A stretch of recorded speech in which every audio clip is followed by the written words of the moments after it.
देखिए, जो इनकी फैमिली थी मोहम्मद शफी साहब की, ये बहुत मिस्कीन है। ये खुद एक टेलर का काम करते थे। इनके 3 बच्चे हैं, एक लड़की 2 लड़के। The girl is a graduate. तो इनका कुछ सहारा नहीं था। घर भी इनने, जिसके हम सामने अभी खड़े हैं, घर भी इनने लोन पे लिया। हर महीने इनको वो देना पड़ता है एक इंटरेस्ट अमाउंट। तो एट दिस पॉइंट ये भी कह रहे हैं कि ये पुलिस के लिए काम नहीं करते थे मोहम्मद शफी। ये एक टेलर थे और इनका अपना प्राइवेट, ये जो भी कमाते थे रात में आके उसका खाना खाते थे।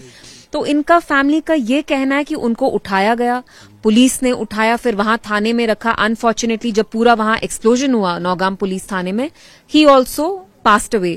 तो फैमिली का अब यही कहना है कि आप हमें कुछ कॉम्पनसेशन दीजिए, क्योंकि इनका कोई सहारा नहीं है। बीवी इनकी, शी इज बेड रिडन, बच्चे 3 हैं। तो मेरी एलजी साहब मनोज सिन्हा जी, क्योंकि पुलिस लॉ एंड ऑर्डर सारा उनके अंडर आता है, एंड स्पेशली जो डीजी साहब हैं नलिन प्रभात, मैं उनसे गुजारिश करती हूँ, इल्तिजा करती हूँ कि सबसे पहले आप यहाँ आइए, फैमिली से मिलिए, उनका दर्द समझिए।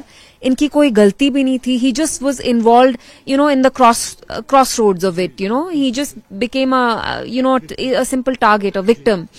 He came in the crossfire between, whatever happened there.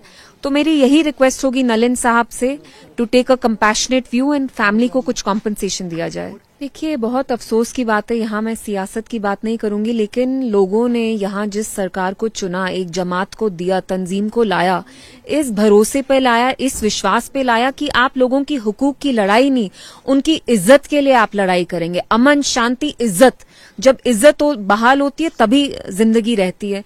लेकिन इट्स हाईली अनफॉर्चुनेट कि उमर साहब कुछ बोल ही नहीं रहे हैं। यहाँ कम से कम वो आ सकते थे कंडोलेंस विजिट के लिए।